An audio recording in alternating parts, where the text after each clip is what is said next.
Bismillahirrahmanirrahim. Assalamualaikum warahmatullahi wabarakatuh.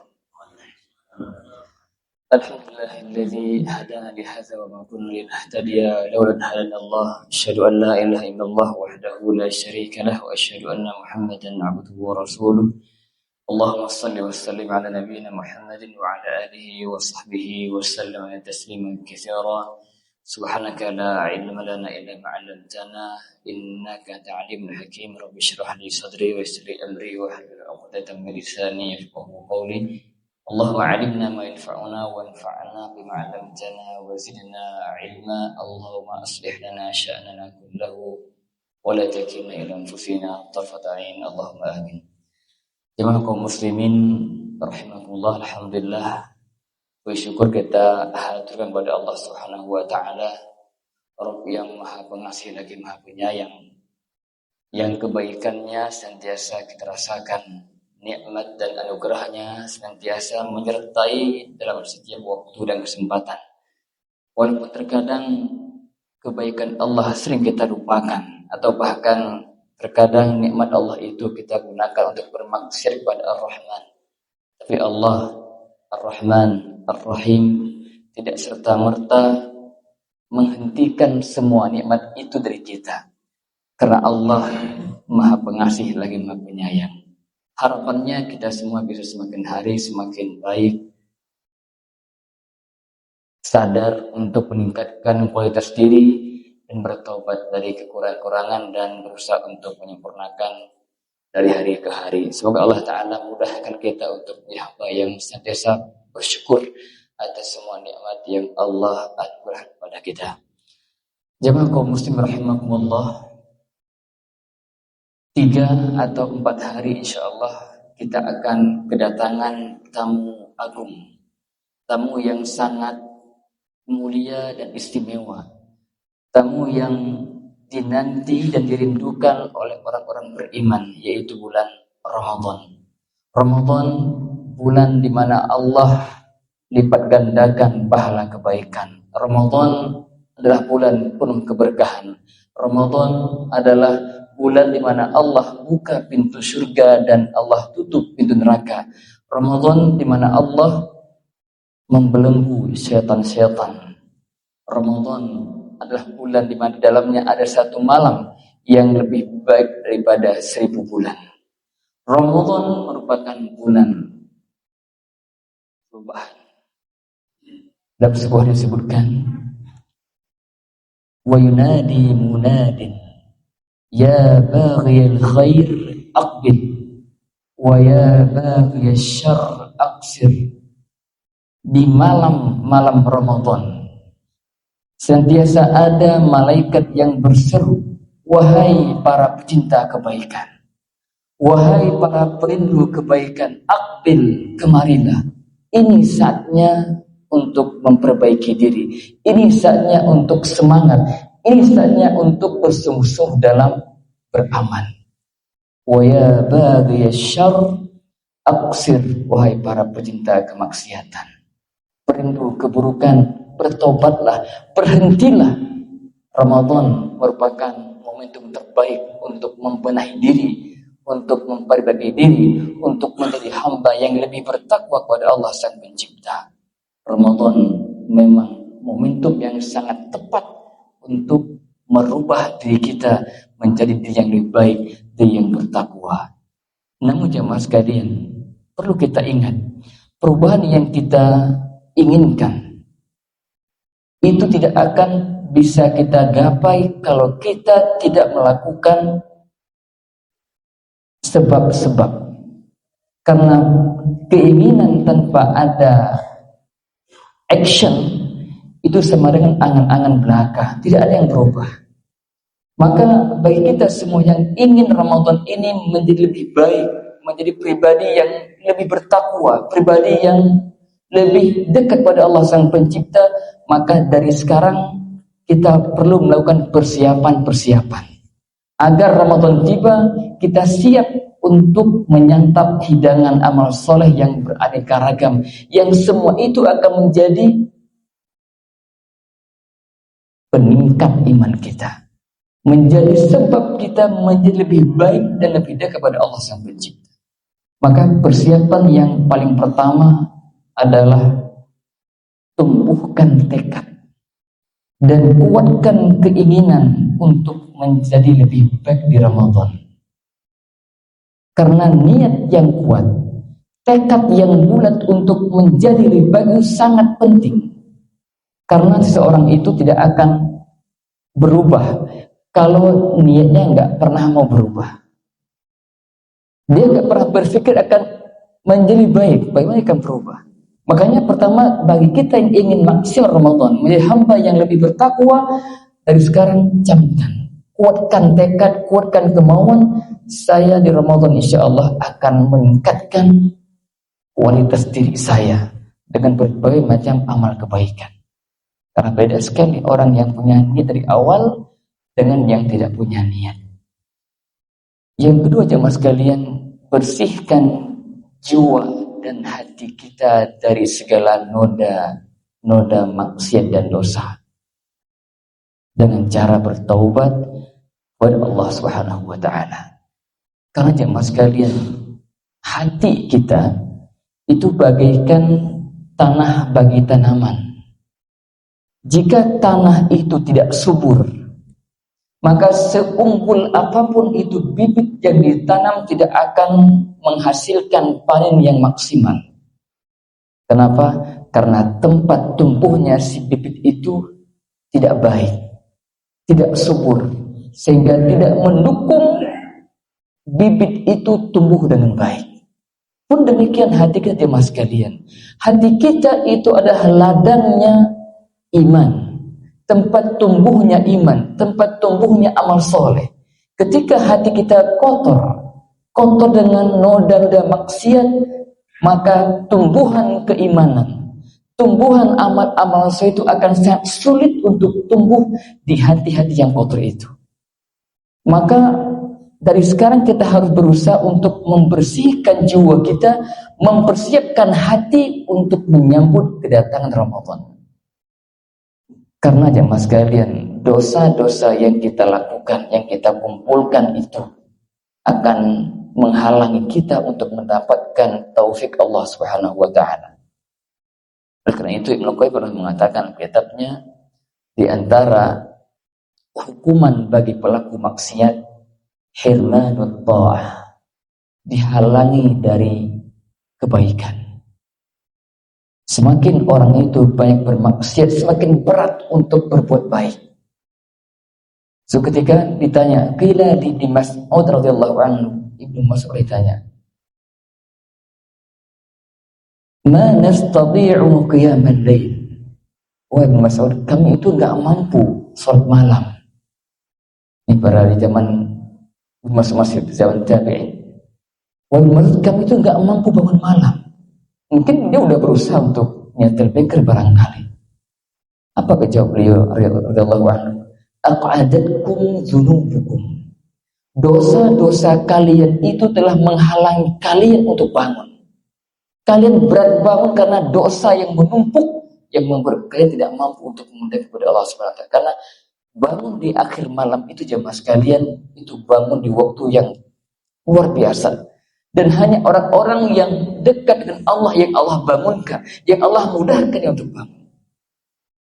Makanya perjuangan kita di awal-awal Ramadan ini, kita biasakan, kita usahakan untuk mengistighfar, kita introspeksi diri, kita bertaubat kepada Allah Subhanahu wa taala agar kita memasuki Ramadan dan hati yang bersih, sehingga kita lebih mudah untuk mendapatkan berbagai macam kebaikan untuk memperbaiki kualitas diri kita masing-masing. Yang ketiga, jemaah sekalian, memperbanyak doa kepada Allah Subhanahu wa taala. Doa agar Allah sampaikan kita ke Ramadan.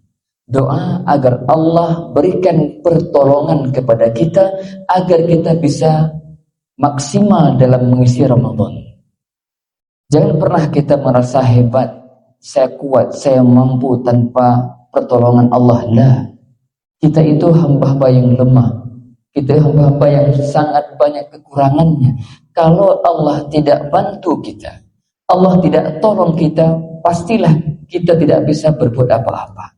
Semua prestasi yang kita dapatkan, baik itu prestasi dunia maupun akhirat, semua itu atas taufik dan pertolongan Allah Subhanahu wa ta'ala. Makanya kita setiap hari mengikrarkan minimal 17 kali dalam salat kita, iyyaka na'budu wa iyyaka nasta'in.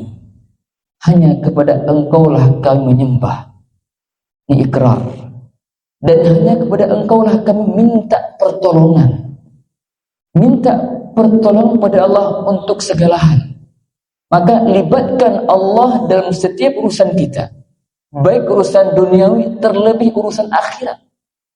Allah gandengkan iyyaka na'budu wa iyyaka nasta'in, artinya dalam beribadah kepada Allah kita butuh taufik, butuh pertolongan dari Allah Subhanahu wa ta'ala.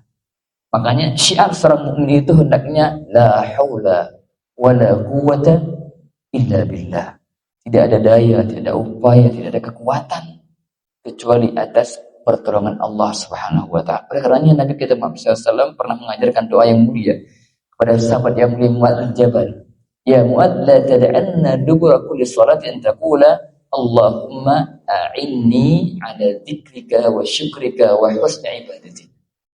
Wahai Mu'adz, jangan pernah kau tinggalkan membaca doa di akhir salatmu, yaitu Allahumma a'inni, ya Allah bantulah aku, ya Allah tolonglah aku dalam mengingatmu, dalam mensyukuri nikmatmu, dalam memperbaiki ibadah kepadamu. Semua itu kita butuh pertolongan. Tanpa taufik Allah kita tidak mampu menggapai apa-apa. Maka sadari, semua pencapaian kita itu atas izin Allah, atas pertolongan Allah Subhanahu wa ta'ala. Maka minta kepada Allah agar kita disampaikan ke Ramadan, kita pun dimudahkan untuk beramal di Ramadan. Karena jemaah sekalian, tidak menjamin orang yang bertemu Ramadan dia akan mendapatkan kebaikan Ramadan. Keutamaan Ramadan yang dia sebutkan itu dijanjikan untuk mereka yang mengisi Ramadan dengan amal soleh, bukan sebatas ketemu Ramadan. Makanya pernah bersabda, "Raghima anfu rajulin adraka Ramadan summan sanah qabla an yughfar lahu." Sungguh celaka, sungguh merugi seorang itu dia bertemu Ramadan. Ramadan keluar, Ramadan berakhir, dia belum terampuni dosanya. Ngapain aja di Ramadan? Ramadan itu peluang untuk mendapatkan ampunan. Puasa, ampunan. Tarawih, ampunan. Lailatul Qadar, ampunan. Berbagai macam amal saya dijanjikan ampunan, tapi sang hamba yang merugi ini tidak mampu mendapatkan itu. Ngapain aja Ramadan? Sungguh sangat merugi orang-orang yang demikian. Alhamdulillah min dzalik. Berikutnya jemaah sekalian, yang keempat, bekali diri dengan ilmu. Ingin menjadi baik di Ramadan, ingin memperbaiki kualitas amal kita, bekali diri kita dengan ilmu. Karena ibadah, amal soleh yang kita lakukan jika tidak dibangun di atas ilmu yang benar, maka jangankan pahala, kita akan mendapatkan dosa atau bahkan sia-sia ibadah kita. Makanya ilmu tentang Ramadan perlu kita persiapkan dari sekarang. Jangan kita masuk Ramadan tanpa ada ilmu, ataupun ilmu yang sudah sekian lama kita pelajari yang sebagian sudah banyak kita lupakan. Akhirnya kita masuk Ramadan dengan enggak persiapan ilmu, ya, sehingga di Ramadan kita banyak melakukan pelanggaran. Maka ilmu dalam menyambut Ramadan itu sangat penting. Baca, dengarkan tentang keutamaan Ramadan supaya semakin bertambah semangat kita menyambutnya. Baca tentang fikih puasa, apa yang dapat membatalkan puasa, apa yang dapat membatalkan pahala atau mengurangi pahala puasa, apa yang menjadikan puasa kita semakin berkualitas, bagaimana kita bisa sholat dengan baik agar mendapatkan ampunan, bagaimana kita bisa membaca Al-Quran dengan baik, bagaimana kita bisa menuai berbagai macam kebaikan Ramadan. Kita butuh ilmu agar ilmu itu menuntun kita. Maka Imam Al-Bukhari dalam kitab saya membuat satu bab al-ilm qabla al-qawli wal amal. Ilmu sebelum berkata dan beramal. Ramadan akan tiba, siapkan ilmu tentang Ramadan agar kita siap untuk menyambut Ramadan. Berikutnya jemaah sekalian, langkah yang kelima, dan ini sangat penting, terutama ketika nanti Allah berikan anugerah untuk bertemu Ramadan, maka pun ini sangat penting untuk kita renungkan. Apa itu? Al-mujahadah. Al-mujahadah artinya bersungguh-sungguh dan berjihad untuk beramal soleh. Karena ketika kita sudah diantarkan ke Ramadan, itu artinya kita sedang berada di hadapan kita peluang besar, peluang untuk mendapatkan keberkahan yang berlipat-lipat. Kalau kita tidak memiliki sikap mujahadah, berusaha bahkan memaksakan diri untuk beramal, kita akan ketinggalan banyak pahala. Kenapa jemaah kita perlu bermujahadah? Karena amal soleh itu berat di hati. Kalau kita nggak paksakan, kita nggak akan maksimal. Kenapa? Karena di jalan amal soleh ada setan yang menghadang. Kita ingin beramal, setan hadir untuk membuat kita malas. Masih ada yang lebih penting, kata setan. Ngapain baca Quran sekarang? Besok aja. Ramadan masih lama. Akhirnya kita bermalas-malasan. Kenapa? Kita nggak ada. Oh iya, akhirnya kita melemah. Maka mujahadah itu berjihad untuk melawan setan, melawan hawa nafsu kita yang sentiasa ammaruh bisu, mengajak untuk keburukan atau mengajak untuk santai-santai. Yang ketiga, kenapa kita perlu bermujahadah? Karena kita hidup di zaman banyak sekali faktor-faktor yang membuat kita terlalaikan dari ibadah, yang menghalangi kita dari ibadah. Satunya ini, scroll itu, medsos itu diantara sebab yang sangat besar membuat banyak orang terlalaikan dari amal soleh, bahkan dari kewajiban itu sendiri. Maka kita waspada. Bermujahadah itu sesuatu yang sangat kita butuhkan. Allah berfirman, "Walladzina jahadu fina lanahdiyannahum subulana." Dan orang-orang yang bermujahadah di jalan kami, bersungguh-sungguh, berjuang, memaksakan diri untuk beramal pada Allah, lanahdiyannahum subulana, akan kami bukakan pintu-pintu hidayah untuk mereka. Jadi ingin dapat hidayah lebih maksimal untuk beramal. Kalau kita di Ramadan belum tersemangat, belum tergerak, belum termotivasi untuk maksimal ibadah, mau kapan lagi?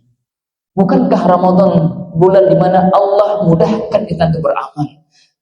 Peluang-peluang syaitan itu disempitkan. Kalau kita belum tertarik juga untuk maksimal, mau kapan lagi?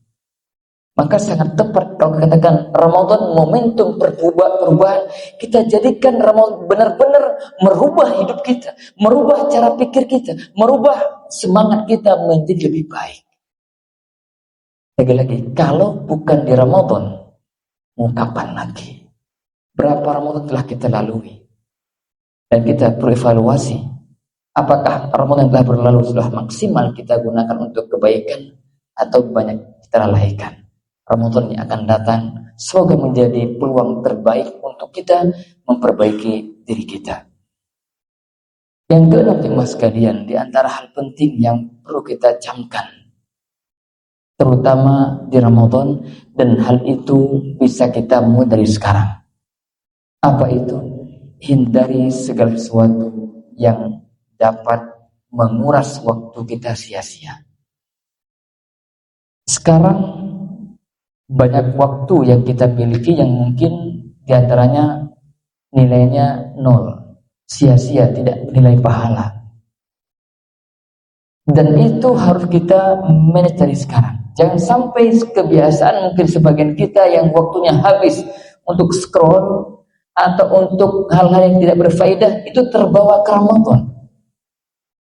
Maka dari sekarang kita harus biasakan, kalau bisa kurangi waktu interaksi kita dengan HP kita, dengan medsos, kecuali memang hal yang dibutuhkan.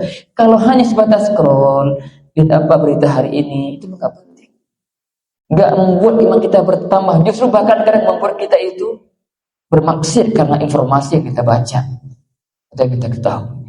Maka dari sekarang kurangi interaksi kita dengan HP. Harapannya Ramadan tiba, kita siap untuk maksimal waktu kita untuk ibadah, bukan untuk HP. Sampai-sampai para ulama jamaah mengatakan di antara pencuri waktu Ramadan adalah HP dan televisi. Sampai-sampai ulama menulis buku Suraq fi Ramadan, para pencuri di bulan Ramadan. Bukan orang Pak ini bahas itu. Di antaranya lah nih HP dan televisi. Bayangkan oleh kita berapa banyak kaum muslimin di antaranya menghabiskan waktu mengikuti sinetron misalnya. Berapa episode yang diikuti. Maka itu yang membuat waktu kita habis sia-sia, tahu-tahu sudah 10 terakhir. Tahu-tahu sudah besok takbiran. Kemana kita selama ini? Waktunya begitu cepat berlalu. Kita nggak sadar waktunya habis. Maka dari sekarang biasakan diri untuk menjaga waktu kita sebaik mungkin. Jangan sampai waktu itu terbuang sia-sia. Apalagi ketika Ramadan tiba, kita harus sentiasa memahami bahwa waktu sedetik yang kita miliki berharga untuk kebaikan kita dunia dan akhirat. Kemudian jamaah sekalian, di antara poin penting juga yang kita perlu pahami sebagai bentuk persiapan kita menuju Ramadan, pahami dan ketahui fikih prioritas amal Ramadan. Kita perlu paham apa saja amal-amal utama di Ramadan yang harus menjadi perhatian lebih. Jangan sampai kita Ramadan tiba, kita asyik dan beramal amal baik, tapi kualitasnya, nilai pahala tidak sebesar yang lainnya. Maka kita ketika berada di bulan-bulan terbaik, musim-musim kebaikan, kita perlu tahu apa kebaikan terbaik yang dilakukan di bulan ini, di waktu tersebut. Maka kata para ulama, amal terbaik yang dilakukan di bulan-bulan mulia berarti amal yang secara nas, secara dalil khusus ada. Walaupun dikatakan semua bentuk amal saya itu mulia di Ramadan, tapi di sana ada amal-amal khusus yang Nabi secara langsung menyebutkan dalam hadisnya. Yang pertama, puasa. Dan itu kewajiban. Dan puasa disebutkan di Al-Quran As-Sunnah, hadis Nabi SAW. Dan kita perlu ingat puasa yang kita lakukan hendaknya puasa yang berkualitas. Jangan puasa level yang sangat rendah. Apa itu? Puasa dari makan dan minum dan berhubungan saja. Itu puasa sah. Tapi itu level puasa sangat rendah sekali. Bisa jadi dia puasa secara hukum dia sudah gugur kewajibannya, tapi bisa jadi pahalanya tidak sempurna atau bisa jadi nol sama sekali. Kenapa? Karena perutnya berpuasa, dia nggak makan, nggak minum, nggak berhubungan di bulan Ramadan, tapi lisannya, matanya, telinganya nggak berpuasa. Lisannya asyik dan menggosip, ghibah, namimah, menebarkan kedustaan. Matanya melihat sesuatu yang haram, telinganya memberikan yang haram. Itu semuanya dapat mempengaruhi nilai puasa kita, mempengaruhi kualitas puasa kita. Maka puasa ini amal inti di Ramadan harus benar-benar kita lakukan dengan sebaik mungkin. Maka butuh fikih, butuh pemahaman bagaimana agar puasa kita berkualitas. Itu pelajari. Jangan sampai puasa kita dari tahun ke tahun begitu aja. Gak makan, gak minum, gak jima. Selebihnya Allahu a'lam. Kita harus tingkatkan terus tingkatkan kualitas puasa kita. Yang kedua, qiyamul lail, ibadah utama qiyamul lail, tarawih. Dan ini juga ibadah yang inti di Ramadan, jangan sampai terlewat. Kalau kita nggak sempat ke masjid, nggak ada udzur yang mendesak, usahakan jangan lewatkan walau di rumah. Kenapa? Karena tarawih, qiyamul lail itu amal inti di Ramadan. Yang ketiga, tilawatul Quran, membaca Al-Quran. Al-Quran itu sangat erat kaitan dengan Ramadan. Bahkan Allah katakan, Syahru Ramadan alladzi unzila fihi Al-Quran. Ramadan bulan diturunkannya Al-Quran. Maka jangan sampai Al-Quran itu mendapatkan porsi waktu yang sangat sedikit dari kita. Nah, jadikan Quran itu bagian amal soleh yang kita sisihkan waktu melebihi waktu untuk kita scroll. Jangan sampai kita untuk scroll bisa kuat sejam, 2 jam, berjam-jam. Untuk Quran setengah jam udah banyak kayaknya. Nah, ini momentum kita untuk berubah menjadi baik. Dari sekarang ingat-ingat puasa, qiyamul lail, baca Quran. Ini 3 amal inti. Yang keempat adalah sedekah. Sedekah itu amal mulai di Ramadan. Bahkan Nabi SAW orang yang paling dermawan, bahkan bertambah dermawannya ketika Ramadan tiba. Dan sedekah yang terbaik di Ramadan adalah iftar shaim, memberi makan berbuka orang yang berpuasa. Man fattara shaiman falau mithlu ajri fa'ili. Dan siapa yang beri makan orang yang berbuka puasa, maka baginya pahala orang yang berpuasa. Bayangkan kita berpuasa, di samping itu kita memberikan makan berbuka orang berpuasa, kita dapat pahala double. Kapan kita bisa melakukan demikian kalau nggak Ramadan? Ramadan orang berpuasa, dan kita punya kesempatan, orang kita yang punya harta untuk memberikan makan mereka berbuka. Itu pahala luar biasa. Kita pahala puasa sendiri dan juga pahala puasa orang yang kita berikan berbuka. Kemudian di antara amal kita utama adalah doa. Doa adalah di antara amal inti Ramadan. Bahkan kata para ulama, di antara rahasia Allah selipkan ayat doa di antara ayat-ayat tentang puasa agar doa itu mendapatkan perhatian khusus di Ramadan. Bahkan doa jamaah sekalian itu sepanjang hari itu mustajab dari orang yang berpuasa. Nabi bersabda, Allah tidak menolak atau Allah mengabulkan doa dari 3 golongan orang. Di antara mereka as-shaim hatta yuftir, orang yang berpuasa hingga dia berbuka. Bayangkan oleh kita, kapan kita bisa mendapatkan waktu berdoa yang panjang gitu? Ramadan. Selama kita berpuasa dari terbit fajar sampai terbenam matahari, itu semua waktu yang terbaik untuk berdoa. Maka siapkan doa hari sekarang. Apa doa yang kita ingin minta di Ramadan? Maksimalkan. Ya sampai kalau kita nggak punya doa yang kita catat barangkali, kita langsung angkat tangan, mungkin 1 menit udah habis doa kita. Lupa. Tapi coba kita catat apa yang kita perlu minta pada Allah. Tulis. Doa, baca aja Mas Pur. Itu bagian upaya kita agar doa yang kita panjatkan itu maksimal. Dan itu ibadah luar biasa. Ditambah waktu malam pun, sepertiga malam pun doa yang sangat luar biasa. Mana Allah berkata di setiap akhir malam, itu setiap malam bukan di Ramadan. Siap man yas'aluni, man yad'uni fa'u'tiyah. Man yas'aluni fa'u'tiyah, man yad'uni fa'astajibah, fa'astajibah. Man yastaghfiru fa'aghfirah. Siapa yang minta kepadaku, aku berikan. Siapa yang mohon kepadaku, saya akan penuhi permintaannya. Siapa yang mohon ampun kepadaku, aku berikan.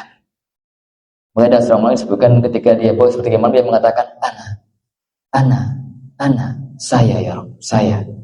Dia merasakan bahwa Allah sedang berseru dan dia merespon, saya meminta kepada ya Allah.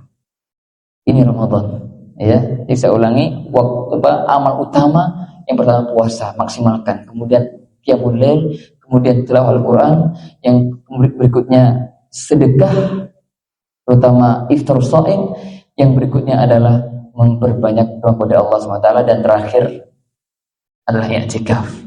Ini secara nas mengandung ada hadari yang secara khusus menunjukkan tentang utamanya amal-amal dia sebutkan, sehingga ini perlu kita lakukan semaksimal yang kita bisa. Untuk i'tikaf kalau nggak bisa full terakhir, lakukan di malam-malam saja. Kalau kita terikat dengan jam kerja di siang hari, nggak apa-apa.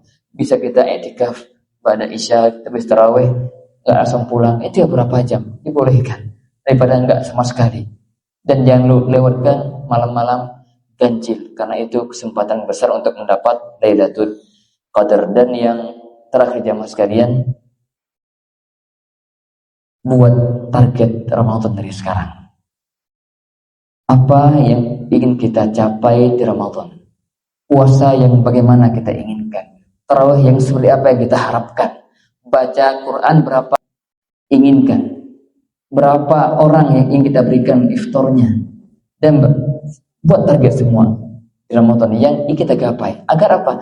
agar Ramadan itu berbeda. Karena kalau orang masuk Ramadan dia tidak punya daftar amal soleh yang akan dia lakukan, nanti terkesan akan ya begitu saja berlalu. Oh, besok puasa, ya puasa apalagi Quran, ya mungkin bukan menjadi bagian yang penting karena nggak daftar.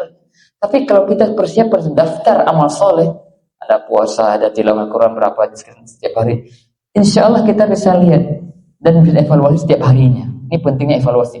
Target agar kita bisa evaluasi. Target seharian saya apa? Puasa, tarawih, tilawah Quran sekian juz, saya berinfak kalau ada harta, kalau ada kelebihan, ya, saya berdoa, coba cek. Alhamdulillah hari ini saya tercapai target hariannya.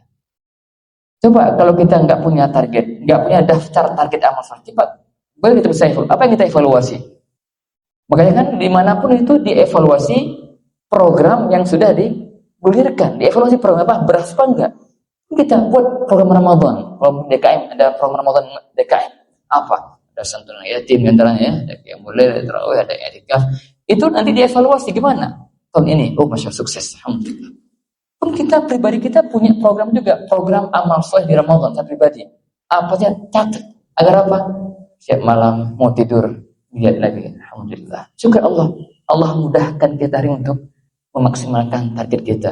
Puji Allah. Kalau belum tercapai, ya Allah semoga besok saya mudah untuk melaksanakannya. Jadi itu semua kita perlukan untuk agar Ramadan itu benar-benar mempengaruhi hidup kita menjadi baik.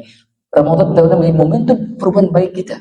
Ya, saya ulangi, kapan lagi kita ingin lebih baik kalau bukan di Ramadan, di mana segala bentuk pendukung untuk baik telah Allah hadirkan.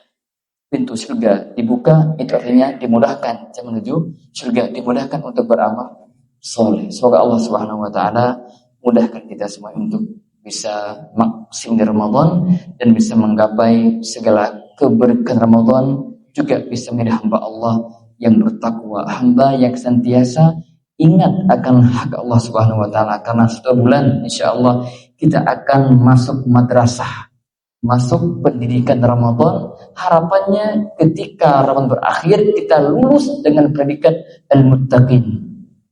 La'allakum tattaqun, orang yang bertakwa, ditempa, dibina, dididik selama sebulan dengan berbagai macam amal soleh siang malam.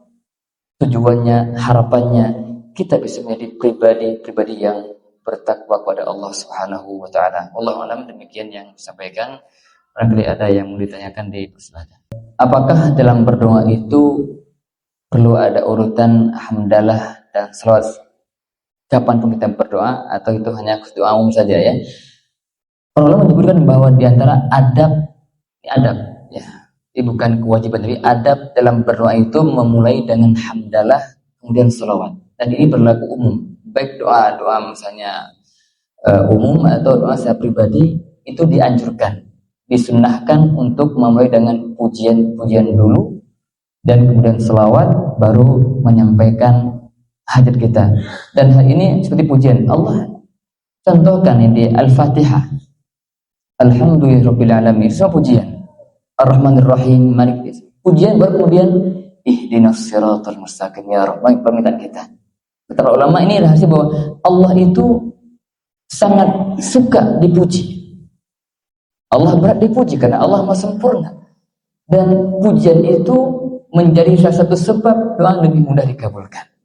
Dan yang kedua, salawat pun disebutkan. Pernah suatu hari ada seorang sahabat lagi sholat, dan dia ketika asli kalau nggak salah, dia tergesa-gesa tanpa salawat, langsung berdoa. Dia mengatakan ini orang terburu-buru, hendaknya dia salawat dulu pada Nabi SAW. Itu adalah sunnah. Jadi intinya tetap dianjurkan untuk memuji Allah, berselawat, kemudian berikutnya langsung berdoa. Atau bahkan lebih bagus lagi, kalau kita sebelum menyampaikan doa, kita menyampaikan dulu pengakuan kelemahan kita. Seperti di set istighfar, ya, Allahumma anta rabbi la ilaha illa anta khalaqtani wa ana abduka wa ana ala ahdika wa wa'dika mastata'tu abu laka bidanbi Ya. Binikmati alayya wa abu bidzambi faq. Jadi kita, ya Allah, ini hambamu, ya Allah, saya itu anaknya hambamu, saya itu nikmat engkau kepadamu sangat banyak, tapi dosaku itu sangat banyak ya Rabb. Lalu faghfirli, baru doa, ya Allah ampuni aku. Allah suka ketika hamba itu merengek kepadanya.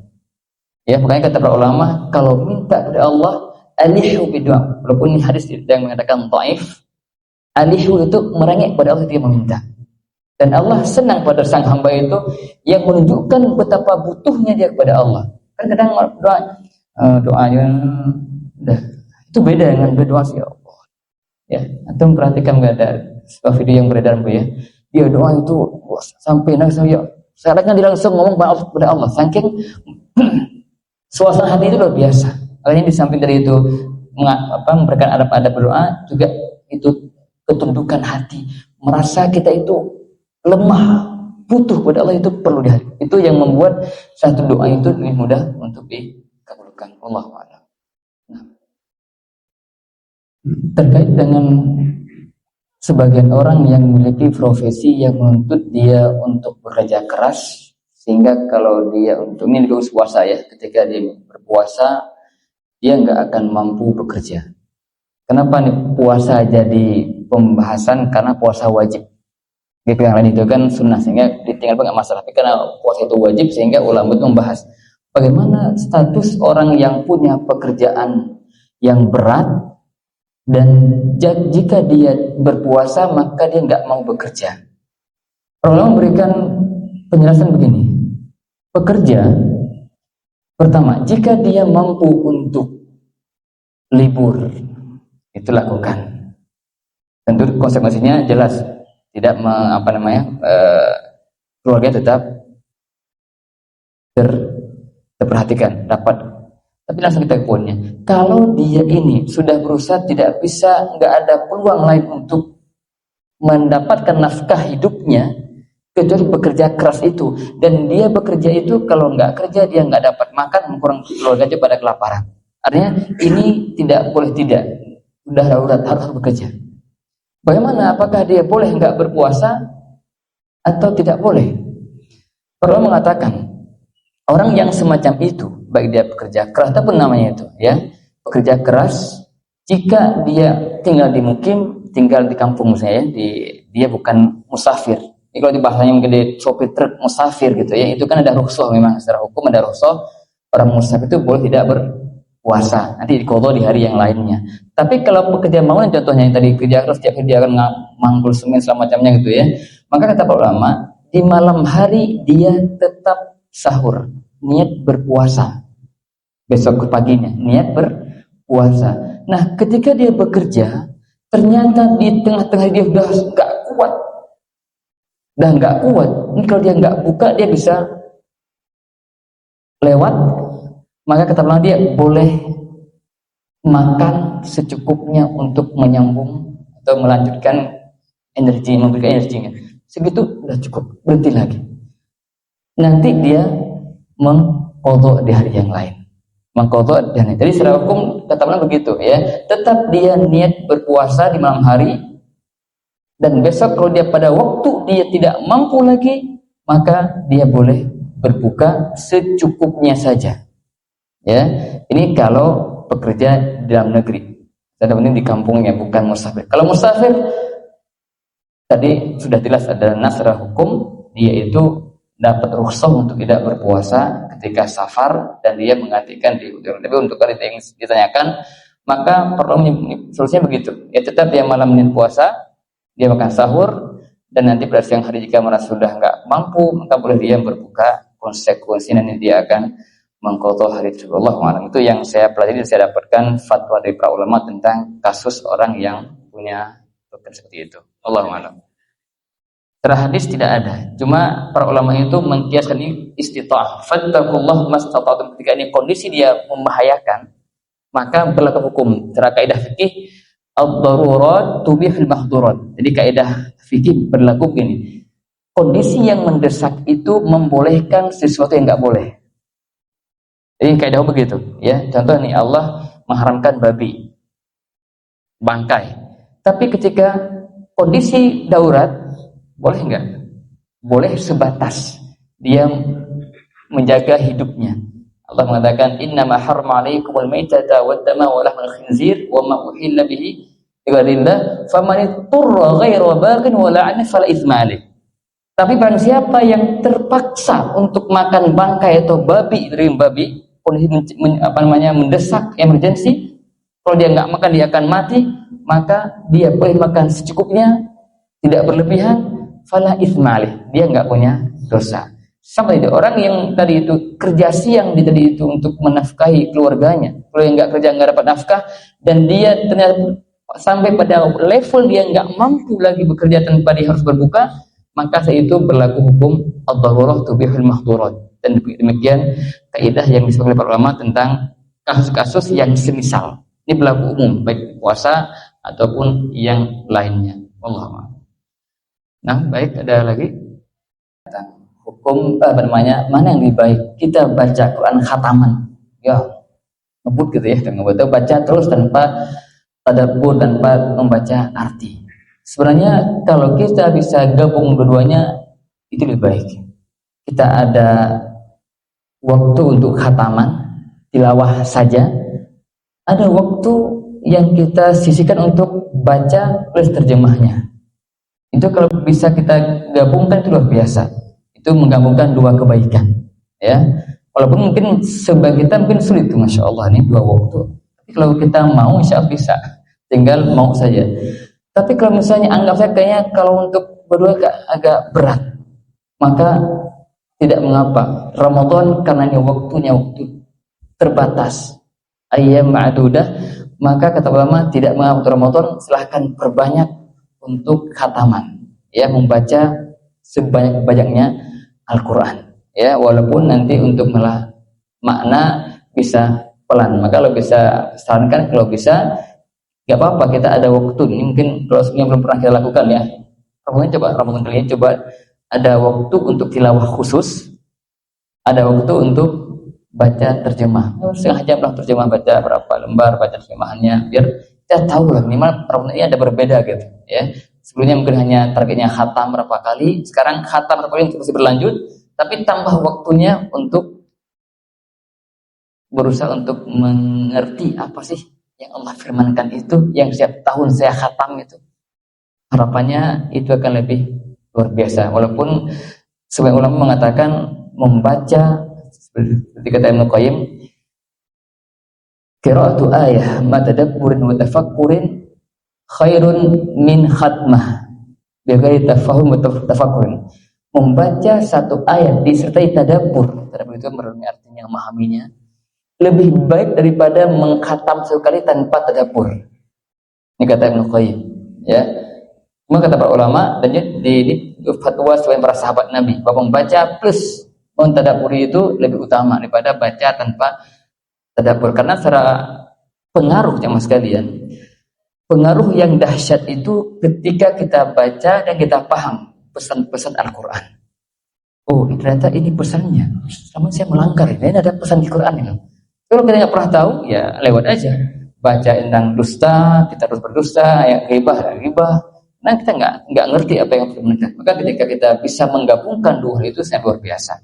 Jadi sekarang itu ada, sebenarnya saya dengar seorang syekh menjelaskan kalau orang awam yang mungkin dia itu ya tidak bergelut di keilmuan, mungkin bagi dia Ramadan utamanya udah qiraah saja, tilawah saja. Kan mungkin susah akan mentadabbur nyantung itu susah.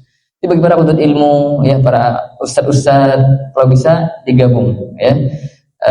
Tilawahnya iya, tadabbur pun iya. Walaupun ini juga semua boleh dilakukan. Siapapun kita yang ingin lebih dekat ke Al-Quran, bukan sebatas baca, tapi juga dengan mengirim maknanya, minimal baca terjemah, maka Ramadan insya Allah kesempatan yang terbaik untuk memulainya. Dan harapannya nanti kita bisa meneruskan. Jadi nggak apa-apa, Pak. Saya Ramadan pertama 1 halaman, terus belum sampai kita mati kita terus berusaha baca terjemahan. Ini terjemah dulu aja. Kalau nanti kurang puas dengan terjemahannya, buat tafsir. Karena terkadang memang ada ayat kita cukup baca terjemah udah sampai pesan kita. Contoh misalnya ya ayyuhalladzina amanu kutiba alaikumusiyam. Apa pesannya itu? Perintah puasa, udah kita pahami itu. Orang yang beriman, ya ayyuhalladzina amanu la yaskharu qaumin min qaumin Ya, orang beriman yang saling merendahkan satu kepada yang lainnya. Itu kalau kita baca terjemah itu jelas sekali maknanya, nggak perlu kita baca tafsir. Walaupun ada ayat-ayat kita butuh baca tafsirnya agar lebih mendalam, lebih paham. Tapi secara umum Quran itu dengan kita baca terjemah, insya Allah kita akan mudah memahami kisah-kisah yang itu secara umum banyak ibrah yang bisa kita dapatkan. Allah a'lam begitu jawabannya. Semoga ini beruntung kita semuanya, dan semoga Allah Ta'ala sampaikan kita ke Ramadan dalam keadaan kita yang terbaik, dan kita digunakan untuk bisa mengisi Ramadan dengan amal yang terbaik. Amin. Subhanallah wa bihamdihi asyhadu an la ilaha illa anta astaghfiruka wa atubu ilaik. Assalamualaikum warahmatullahi wabarakatuh.